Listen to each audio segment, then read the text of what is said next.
Ladies and gentlemen, there is a silent battle taking place in the heart and mind of every person here today. A battle between faith and fear, between hope and hopelessness, between light and darkness. And at the center of this conflict lies one simple but powerful force: our thoughts. The thoughts we entertain shape the lives we live. If we allow negative thoughts to take root, they will grow like weeds, choking our peace, our purpose, and our potential. But let me tell you something important. You are not a prisoner of your thoughts. You have the power to change them, to overcome them, and to live above them. Let us learn, step by step, how to remove negative thoughts and renew our minds with strength, clarity, and peace. 1.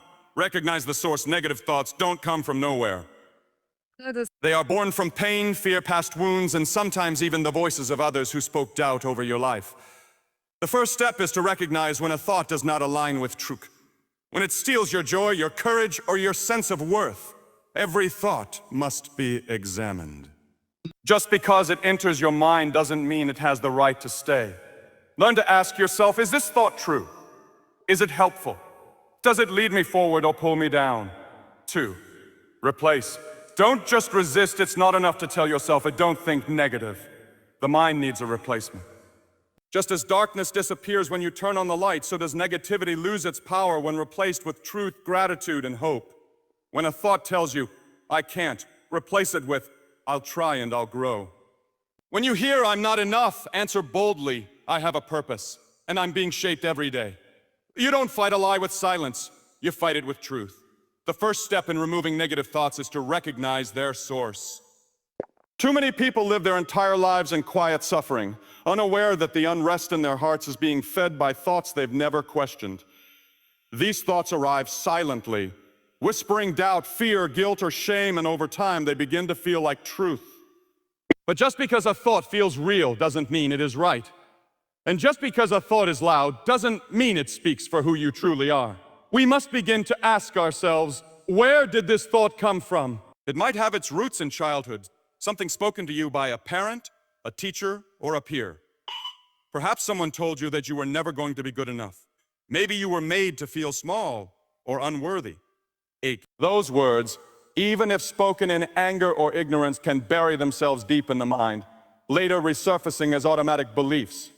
And unless you recognize that they were planted there by someone else's brokenness, they can become your inner voice. Negative thoughts may also arise from fear, fear of the future, fear of failure, fear of rejection. These fears aren't always based on what's real, but on what might be. The mind, when left unchecked, has a way of creating scenarios that have never happened and may never happen. Yet it reacts as if they are already unfolding. You begin to think, what if I lose everything? Or, what if I never find peace? These are not truths. They are fears disguised as logic. Some negative thoughts are shaped by personal mistakes. Regret can be a heavy burden, and guilt has a voice that speaks in loops. I should have known better. I always mess things up. These are the voices of the past trying to define your present. But past actions, even painful ones, are not meant to imprison you. They are meant to instruct you. If you don't recognize that distinction, you'll end up believing that your history has the final word on your destiny. Then there are negative thoughts that don't come from within at all. They are echoes from the world around us. We live in a time of endless comparison. Social media shows us highlights of others' lives, leaving us with the quiet impression that we're not measuring up.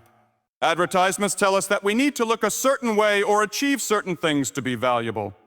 These voices may not shout, but they whisper often enough that they begin to mold the way we think. If you do not recognize their source, you will mistake society's standards for your self-worth. It is essential to understand that not every thought deserves a home in your mind. Just as you would not let a stranger walk into your house and take control, you must not allow unexamined thoughts to run freely in your heart. Learn to pause and reflect. When a thought arises, ask yourself, is this thought lifting me up or pulling me down? Is it pointing me toward truth or toward fear? Does this thought come from a place of love or from a place of confusion and pain? To recognize the source of a thought is not to judge yourself harshly for having it. It is to give yourself grace while seeking clarity. Negative thoughts are not a sign of failure. They are a sign of being human. But the human mind has also been given the power to observe itself, to learn, to grow. We are not at the mercy of our thoughts. We are meant to be their guide. Once you begin to recognize the source, you begin to take back authority over what you allow in your mind. You'll start to see patterns. You'll catch the voice of fear as it starts to whisper. You'll notice the echo of an old lie trying to make a comeback. And when you recognize it, you can gently say, I see you. I know where you came from. And I no longer need to carry you. This awareness is not born overnight. It grows with practice, with stillness, and with honesty. But the more you learn to trace a thought back to its roots, the more you'll see how many of them never belonged to you in the first place. And with that realization comes freedom. The freedom to let go, to replace, and to renew your mind with what is good, what is true, and what brings peace. Many people believe that simply resisting negative thoughts is enough, that if you push hard against them, they will eventually leave you alone. But the mind doesn't work that way. You can't just tell yourself, stop thinking this, and expect peace to follow. Thoughts, like nature, don't leave empty space. When you remove something, you must fill that space with something better, or it will be filled again by the same trouble you tried to escape. Think of the mind like a field. You can pull up the weeds all day long, but unless you plant something in their place, something strong, something rooted, those weeds will grow back. The same is true of negative thinking. If you only fight it, it will return. But if you replace it, if you plant new thoughts that are rooted in truth, in gratitude, in hope, then you begin to transform not just the surface, but the soil of your mind. When a thought tells you that you are not good enough, that you are failing, or that you are too broken to move forward, it's not enough to say, I don't want to think this. You must respond with a better word, a higher thought. I am growing. I am learning. Well, I may have fallen, but I have not failed. These aren't just positive slogans. They are acts of resistance. They are the building blocks of a renewed mind. Truth is one of the most powerful tools we have in the face of negativity. Truth isn't always easy to accept, especially when the lies we've believed have been with us for a long time. But truth has the power to break those lies apart. It reminds us of who we really are, beyond our fears, beyond our failures, beyond the voices that told us otherwise. You replace the lie, and nothing ever works out for me, with the truth. I have overcome before and I will again. You replace, I can't handle this, with I've handled hard things before and I'm still standing. Each time you choose truth over fear, you reinforce a foundation that cannot be shaken easily. Gratitude is another powerful replacement. It doesn't always change your situation, but it always changes your perspective. When negativity begins to cloud your mind, gratitude clears the fog. It pulls your focus from what's missing to what's present, from what's broken to what's still holding you up.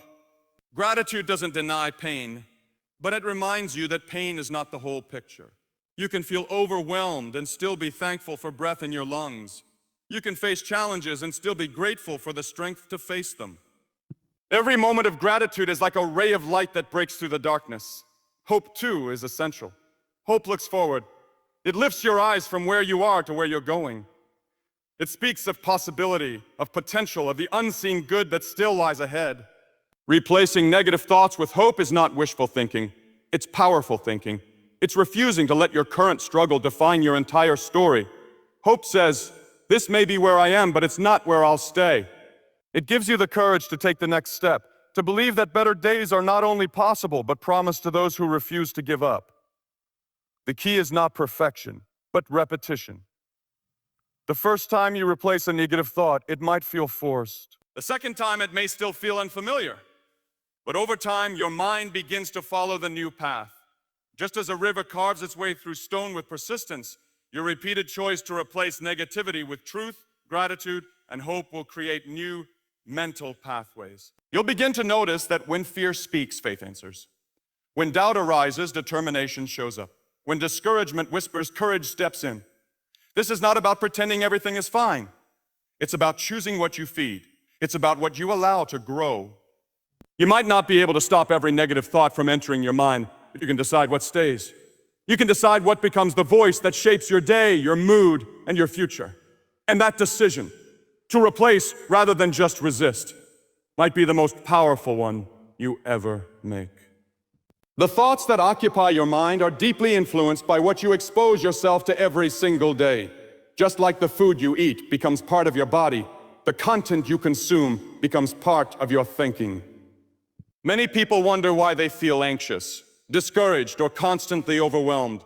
Yet they never stop to consider the steady stream of negativity they are allowing into their hearts through what they watch, what they read, who they listen to, and what they repeatedly focus on. If you want to remove negative thoughts, you must begin by guarding the gate. You must be intentional about what you allow into the sacred space of your mind. Every day you are surrounded by messages. Some of them are subtle, others are loud. Some come from the television, some from social media, others from conversations at work, and still others from your own inner dialogue shaped by those external voices. And not all of it is harmless. Much of what passes through your ears and eyes each day is sowing seeds. Seeds of fear, comparison, anger, doubt, or insecurity. If left unfiltered, those seeds take root and begin to grow. Eventually, they shape your thoughts, influence your emotions, and direct your choices. Guarding your mental environment means becoming aware of these influences and taking responsibility for what you allow to shape your mindset. You wouldn't drink dirty water if you knew it would make you sick. Likewise, you shouldn't consume toxic content if you know it's distorting your perspective or disturbing your peace. It could be a show that glorifies chaos or a news cycle that constantly feeds you fear. It could be social media that tempts you to compare your life to others, leaving you feeling like you're falling short. It might even be certain conversations or relationships that consistently drain you or plant doubt where there should be confidence. This doesn't mean shutting yourself off from the world or avoiding reality. It means being selective, discerning, and wise. It means asking the question, is what I'm feeding my mind building me up or breaking me down? Just like an athlete watches their diet to stay strong, you must monitor your mental diet to stay clear-headed and emotionally healthy. When you fill your mind with wisdom, truth, and uplifting messages, your inner world begins to shift. You think more clearly, respond more calmly, and live more intentionally. There is power in what you choose to dwell on. If you feed your mind with encouragement, you will find more reasons to be hopeful. If you surround yourself with stories of perseverance, you will begin to believe that you can overcome too. If you listen to voices that speak life, you will begin to speak more life into others and into yourself. But if you constantly absorb fear, division, or negativity, then that will become your filter for everything you see. It's important to realize that even small exposures repeated over time can have a major effect. A 5-minute scroll through the wrong kind of content every day may seem harmless, but over weeks and months it begins to shape how you view yourself and the world. In the same way, a few intentional minutes spent each day reading something that inspires you or listening to someone who lifts your thinking can create a massive positive shift in your mindset. What you consume also includes who you allow to speak into your life. Are the people around you pushing you to grow or pulling you down? Do their words plant confidence or doubt? You don't have to cut people off to guard your mind, but you do have to manage access. Not everyone should have a front row seat in your life. Surround yourself with voices that are aligned with peace, purpose, and progress. You are not helpless in this process. You have the ability to filter what comes in. You have the power to change your inputs. The mind will absorb what you give it. So give it content that encourages, challenges, and strengthens you. Choose music, books, conversations, and even silence that leads you toward greater clarity, not confusion. Make a habit of feeding your thoughts with intention, and you'll find that the negative ones no longer have the space to thrive.